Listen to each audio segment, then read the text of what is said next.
प्रिय विद्यार्थियों, सभी को नमस्ते। मैं के.आर. मीना से आचार्य राजनीति विज्ञान, राजकीय महाविद्यालय दौसा। टॉपिक है आज का प्रेसिडेंटियल।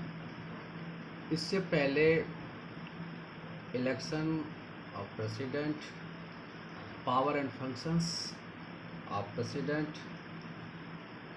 इसमें दो तरीके की शक्ति व कार्य भारत के राष्ट्रपति को प्राप्त है: शांतिकालीन शक्तियाँ या सामान्यकालीन शक्तियाँ, और आपातकालीन शक्तियाँ, जिनका हमने अध्ययन किया।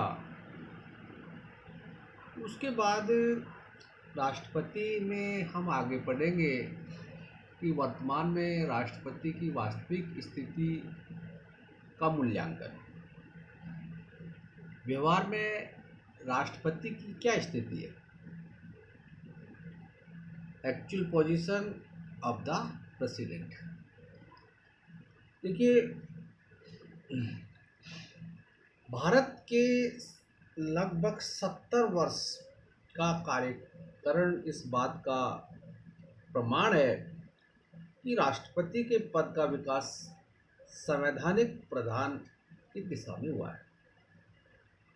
फखरुद्दीन अली अहमद से लेकर प्रथम 5 राष्ट्रपतियों ने सदैव दलीय राजनीति से ऊपर उठकर निष्पक्ष भाव से संवैधानिक प्रधान के रूप में कार्य किया। इस प्रकार राष्ट्रपति एक गौरवपूर्ण और तथा निष्पक्ष राज्याध्यक्ष बन गया। कुछ अवसर पर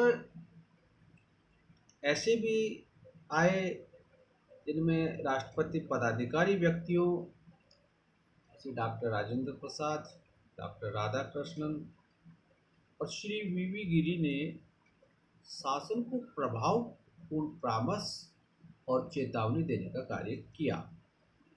लेकिन ऐसा करते समय उनके द्वारा अपने पद की सीमाओं को सदैव ही ध्यान में रखा है। देखिए, राष्ट्रपति की वास्तविक स्थिति के संबंध में किसी भी प्रकार के संदेह को दूर करने के लिए 42वें संवैधानिक संशोधन जो 1976 में हुआ था, इसमें कहा गया था कि राष्ट्रपति अपने कार्यों के निष्पादन में मंत्रिपरिषद से परामर्श के आधार पर कार्य करेगा। इसका मतलब ये हुआ कि राष्ट्रपति को प्रत्येक स्थिति में मंत्रिपरिषद के परामर्श के अनुसार ही कार्य करना है। इस प्रकार के आदेशात्मक वाक्य को राष्ट्रपति पद की गौरव गरिमा के लिए अनुचित करते हुए 42वें संवैधानिक संशोधन के उपयुक्त शब्दों के स्थान पर 44वें संवैधानिक संशोधन तो 1979 में हुआ था, इन निम्न शब्दों में इसको अपनाया गया था कि राष्ट्रपति को मंत्रिपरिषद से जो परामर्श प्राप्त होगा उसके संबंध में राष्ट्रपति को अधिकार होगा कि वह मंत्रिपरिषद को इस परामर्श पर पुनर्विचार के लिए कहे। लेकिन पुनर्विचार के बाद मंत्रिपरिषद से राष्ट्रपति का जो परामर्श प्राप्त होगा, राष्ट्रपति उस परामर्श के अनुसार ही कार्य करेगा। देखिए, राष्ट्रपति की वास्तविक स्थिति का विवेचन हम निम्न बिंदुओं के आधार पर कर सकते हैं। सबसे जो फर्स्ट पॉइंट आता है कि संविधान सभा की भावना के आधार पर राष्ट्रपति पद की स्थिति। भारत के जो संविधान निर्माता थे, उन संविधान निर्माताओं ने राष्ट्रपति की स्थिति के बारे में क्या कहा है। राष्ट्रपति की स्थिति के बारे में संविधान सभा में अनेक बार वाद विवाद हुआ और प्रत्येक वाद विवाद में राज्य के अध्यक्ष के संवैधानिक अध्यक्ष होने पर ही अधिक बल दिया गया। संविधान सभा के अध्यक्ष डॉक्टर भीमराव अम्बेडकर ने इस संबंध में स्पष्ट कहा था कि राष्ट्रपति की वही स्थिति है जो ब्रिटेन के संविधान में सम्राट की। वह राष्ट्र का प्रधान है, कार्यपालिका का नहीं। वह राष्ट्र का प्रतिनिधित्व करता है, उसका निर्माण नहीं। वह साधारणतया मंत्रियों के परामर्श को मानने के लिए बाध्य होगा। वह न तो उनके परामर्श के विरुद्ध कुछ कर सकता है और न उनके परामर्श के बिना ही। इस तरीके की टिप्पणी भारतीय संविधान सभा के अध्यक्ष डॉक्टर भीमराव अंबेडकर ने की है। दूसरी स्टेज आती है कि राष्ट्रपति की स्थिति से संबंधित संवैधानिक प्रावधान, संविधान में क्या प्रावधान किए गए हैं। राष्ट्रपति की शक्तियों से संबंधित अनुच्छेदों की व्याख्या के आधार पर भारत के राष्ट्रपति की स्थिति के संबंध में विवाद व्याप्त है।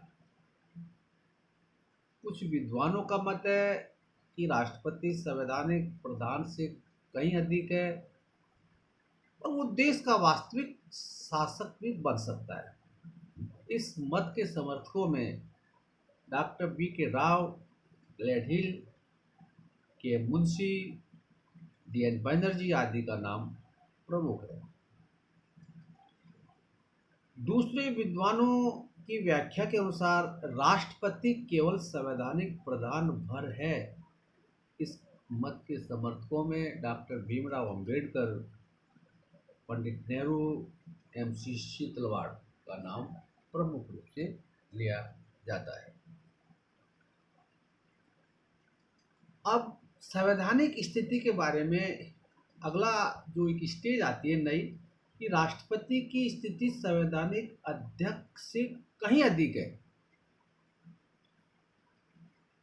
कुछ विद्वान ये कहते हैं कि राष्ट्रपति को इतनी अधिक व्यापक शक्तियां प्रदान की गई है कि वह चाहे तो वास्तविक शासक बन सकता है। उसको स्वविवेक के अनेक अवसर दिए गए हैं, जिससे ये कहा जा सकता है कि उसकी हैसियत संवैधानिक स्थिति वाले अध्यक्ष की स्थिति से कहीं अधिक है। जैसे आर्टिकल 53 में कहा गया है कि संघ की समस्त कार्यपालिका शक्ति राष्ट्रपति को दे दी गई है और वह इन शक्तियों का प्रयोग प्रत्यक्ष रूप से या अप्रत्यक्ष रूप से अपने अधीन कर्मचारियों की सहायता से करेगा। इस संबंध में बी.एम. शर्मा ने एक टिप्पणी की है। प्रत्यक्ष रूप से अर्थात शब्दावली राष्ट्रपति के लिए स्पष्ट अवसर देती है कि वो यदि चाहे तो नाम मात्र का शासक बनने की अपेक्षा देश का वास्तविक शासक बन सकता है, क्योंकि समस्त कार्यपालिका शक्ति राष्ट्रपति में निहित है। दूसरी संवैधानिक अध्यक्ष का अधिक है, उसमें दूसरा तर्क ये दिया गया है कि भारत के राष्ट्रपति की स्थिति इंग्लैंड के सम्राट की स्थिति से भिन्न है तथा उससे अधिक शक्तिशाली है।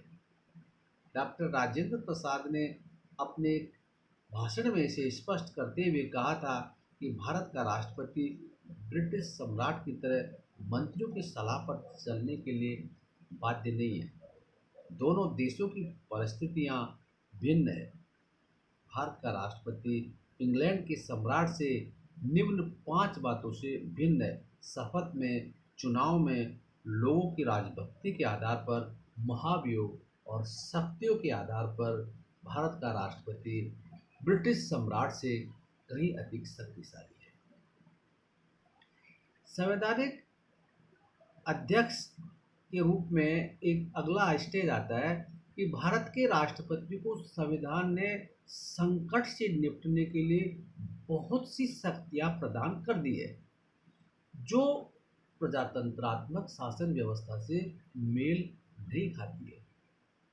डॉक्टर वी के राव ने एक टिप्पणी की इसके बारे में कि राष्ट्रपति की शक्तियों के निरीक्षण से ये स्पष्ट होता है कि हमारे संविधान ने शक्तिशाली राज्याध्यक्ष की स्थापना की है, अर्थात अध्यादेश जारी करना, आपात आपात स्थिति की घोषणा करना, मौलिक अधिकार तथा प्रांत की स्वायत्तता को स्थगित करने की शक्तियाँ।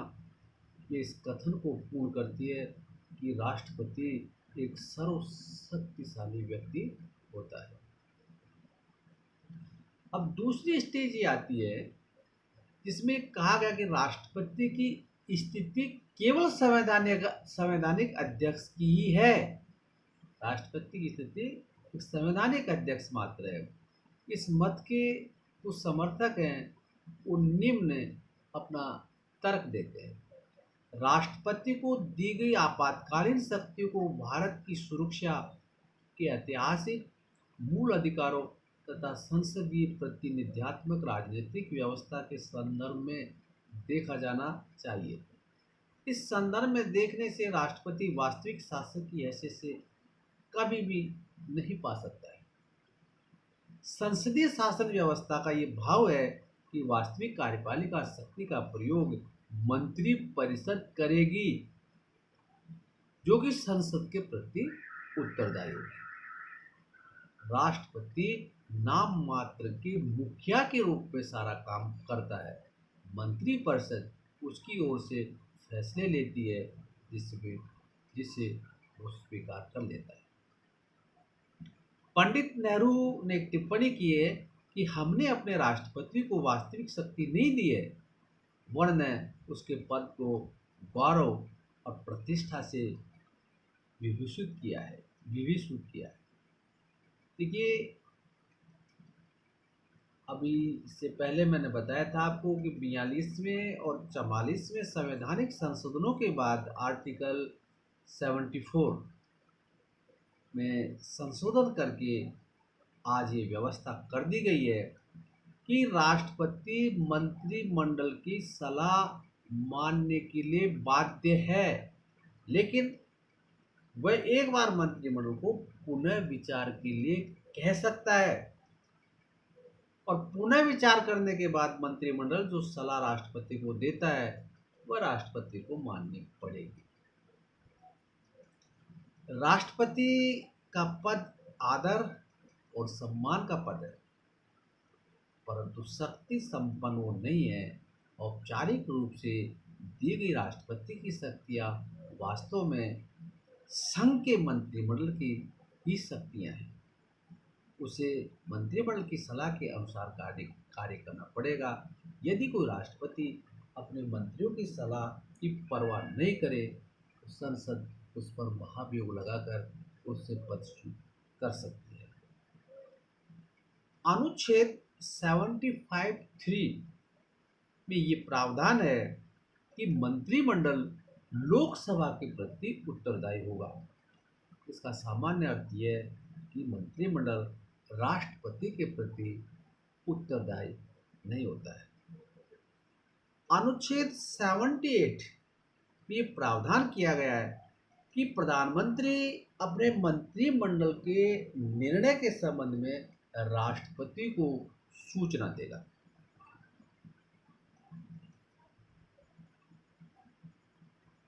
और इसका स्पष्ट अर्थ ये निकलता है कि मंत्रिमंडल केवल परामर्श देने वाली संस्था नहीं है, बल्कि वो निर्णय लेने वाली संस्था है और राष्ट्रपति को मंत्री परिषद के द्वारा जो निर्णय लिए जाते हैं उनको मानना पड़ता है।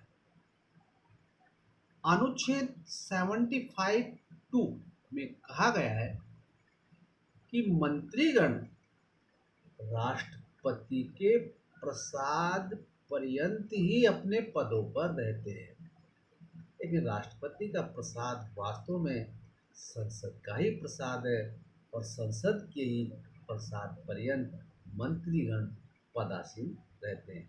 मंत्री परिषद को यदि लोकसभा का विश्वास प्राप्त है तो कोई भी राष्ट्रपति उसे अपदस्थ करने का साहस नहीं कर सकता, क्योंकि ये कार्य असंवैधानिक होगा और इसके फलस्वरूप हो सकता है कि वो स्वयं राष्ट्रपति अपना पद खो बैठे।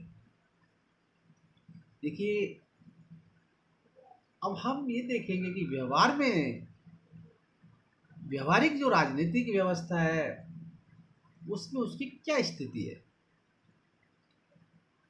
यद्यपि संवैधानिक दृष्टि से राष्ट्रपति एक संवैधानिक अध्यक्ष की स्थिति के लिए है, 42 में और 44 में संवैधानिक संशोधनों ने इसको संवैधानिक अध्यक्ष की स्थिति प्रदान कर दी गई है, तथापि ऐसी अनेक व्यवहारिक राजनीतिक परिस्थितियां आई हैं जिनमें उसे अपने सब विवेक के अवसर मिलते हैं और इन परिस्थितियों में उसकी स्थिति संवैधानिक अध्यक्ष से कहीं अधिक अर्थात वास्तविक अध्यक्ष की होती है, क्योंकि इन स्थितियों में उसे स्वयं निर्णय करने का अधिकार प्राप्त होता है। जैसे प्रधानमंत्री की नियुक्ति, appointment of the prime minister. अनुच्छेद 751 के अनुसार राष्ट्रपति प्रधानमंत्री की नियुक्ति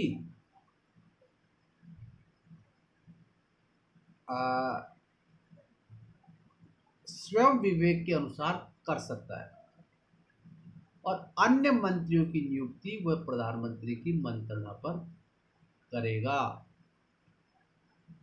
संसदीय शासन व्यवस्था में ये परंपरा पड़ गई है कि राष्ट्रपति लोकसभा में बहुमत दल के नेता को प्रधानमंत्री नियुक्त करेगा और प्रधानमंत्री की सलाह से अन्य मंत्रियों की नियुक्ति करेगा। इससे ये स्पष्ट है कि प्रधानमंत्री की स्थिति एक संवैधानिक अध्यक्ष मात्र है। लोकसभा का विघटन। अनुच्छेद 85 के अनुसार लोकसभा के विघटन करने की शक्ति राष्ट्रपति में निहित है। इस हेतु राष्ट्रपति मंत्री परिषद से मंत्रणा से युक्त प्रधानमंत्री की सिफारिश पर ही लोकसभा का विघटन किया जा सकता है। लेकिन ऐसी स्थिति में जब लोकसभा प्रधानमंत्री को लोकसभा में बहुमत का समर्थन प्राप्त नहीं है, अगर लोकसभा में बहुमत का समर्थन प्राप्त नहीं है, राष्ट्रपति लोकसभा के विघटन की प्रधानमंत्री के परामर्श को मानने के लिए बाध्य नहीं है। भारत का राष्ट्रपति निम्न परिस्थितियों में प्रधानमंत्री के ऐसे परामर्श को मानने के लिए बाध्य नहीं है जब वो सदन में अपना बहुमत खो देता है, जब वो अपना बहुमत सिद्ध करने में असमर्थ हो जाता है, जब उसके विरुद्ध अविश्वास प्रस्ताव पारित हो जाता है, जब वो राष्ट्रपति के चाहने पर लोकसभा के समक्ष जाने से इनकार कर देता है, तो इसे स्पष्ट है कि राष्ट्रपति प्रधानमंत्री की परामर्श को मानने के लिए बाध्य नहीं है और वह वैकल्पिक सरकार का प्रयत्न कर सकता है। देखिए, कुछ एक बातें हमारे संविधान में आई हैं, कुछ एक राष्ट्रपतियों के बारे में मैं आपको बताना चाहूँगा। पहली बार 1997 में जब केंद्रीय मंत्रिमंडल ने राष्ट्रपति को उत्तर प्रदेश में राष्ट्रपति शासन लागू करने का परामर्श दिया था। दूसरी बार 1998 में जब बिहार में राष्ट्रपति शासन लागू करने का परामर्श दिया, तब इन दोनों अवसरों पर राष्ट्रपति ने 44 में संवैधानिक संशोधन के आधार को मानकर मंत्रिमंडल को अपने निर्णय पर पुनर्विचार के लिए कहा और मंत्रिमंडल ने अपने परामर्श पर पुनः विचार करते हुए दोनों ही अवसरों पर उसे वापस ले लिया। 2002 में राष्ट्रपति के पद पर निर्वाचित डॉक्टर अब्दुल कलाम आज़ाद अपने पद की समस्त मर्यादाओं का पालन करते हुए भारतीय राज व्यवस्था को गतिशीलता, तेजस्विता और आवश्यक आधुनिकता प्रदान करने की चेष्टा में संलग्न रहे। 2002 में राष्ट्रपति ने चुनाव सुधार अध्यादेश मंत्रिमंडल को लौटाने का जो कार्य किया, उससे स्पष्ट हो गया कि राष्ट्रपति गोल्डन जीरो के रूप में कार्य करने के लिए तैयार नहीं थे, लेकिन उन्होंने अपने पद की मर्यादाओं को सदैव दृष्टि में रखा। 25 जुलाई 2007 को श्रीमती प्रतिभा पाटिल ने राष्ट्रपति पद ग्रहण किया और अपने पूरे कार्यकाल में नितांत गरिमापूर्ण ढंग से उन्होंने अपनी समस्त संवैधानिक दायित्व का निर्वहन किया। 25 जुलाई 2012 में भारतीय राजनीति की वरिष्ठ राजनीतिज्ञ प्रणब मुखर्जी राष्ट्रपति पद पर निर्वाचित हुए, जिनका कार्यकाल 2017 तक है। एक से अधिक अवसरों पर प्रभावशाली परामर्शदाता के रूप में भूमिका निभाई। लोकपाल चयन समिति का गठन, स्नूप कैट जासूसी प्रकरण के प्रसंग में जांच आयोग स्थापित करना और मनमोहन सिंह मंत्रिमंडल के फैसलों को भविष्य के लिए टालने का परामर्श दिया और सिंह और मंत्रिमंडल ने इन परामर्शों को स्वीकार किया। 25 जुलाई 2007 में राष्ट्रपति पद पर श्री रामनाथ कोविंद हैं, जो नरेंद्र मोदी सरकार के साथ सामंजस्य बिठाकर चल रहे हैं। देखिए, व्यवहार में राष्ट्रपति पद की जो स्थिति है, उसको व्यवहारिक राजनीति कुछ तत्वों और तथ्यों पर निर्भर करती है। जैसे भारत का राष्ट्रपति पद देश के संविधान की सुरक्षा का प्रतीक बन गया है, जिसकी लोकतांत्रिक गणराज्य के स्वरूप को सुरक्षित रखने में अहम भूमिका रही है। सभी राष्ट्रपतियों ने अपने आप को औपचारिक संवैधानिक अध्यक्ष के रूप में मानते हुए कार्य किया है। अगला पॉइंट है, राष्ट्रपति पद पर आसीन होने वाले उत्कृष्ट व्यक्तियों ने इस पद की गरिमा और गौरव को बढ़ाया है। राष्ट्रपतियों ने अपनी भूमिका से भारतीय राजनीतिक व्यवस्था को स्थिरता प्रदान की है तथा अपनी कार्यशैली से संवैधानिक गतिरोध और संघर्ष की स्थिति उत्पन्न नहीं होने दी है। समय समय पर राष्ट्रपतियों और प्रधानमंत्रियों के बीच मतभेदों की स्थिति उत्पन्न हुई है, लेकिन किसी भी राष्ट्रपति ने इस स्थिति को इतना विस्फोटक नहीं होने दिया कि वहाँ से लौट आना ही संभव नहीं हो सकता।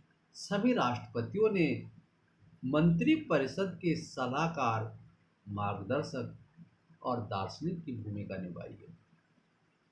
राष्ट्रपतियों को अनेक अवसरों पर सुदृढ़ और स्थायी सरकार के अभाव में अनेक चुनौतियों का सामना करना पड़ा है, किंतु सभी भारत राष्ट्रपतियों ने ऐसी स्थिति में अपनी मर्यादित भूमिका ही पालन किया है।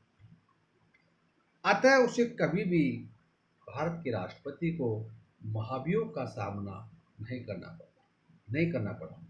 वास्तव में सिद्धांत और व्यवहार के आधार पर यह कहा जा सकता है कि राष्ट्रपति भारत राज्य का संवैधानिक प्रधान ही है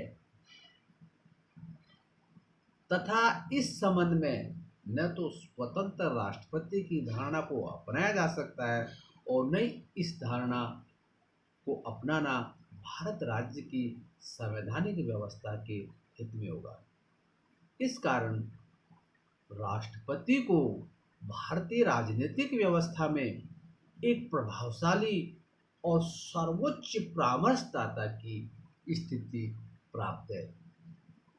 विद्यार्थियों, ये टॉपिक जो द प्रेसिडेंट से संबंधित था, राष्ट्रपति का चुनाव, राष्ट्रपति की शक्तियाँ और कार्य और राष्ट्रपति की वास्तविक स्थिति भारतीय राजनीतिक व्यवस्था में, भारतीय संविधान में उसकी राजनीतिक स्थिति क्या है, इसका अध्ययन किया।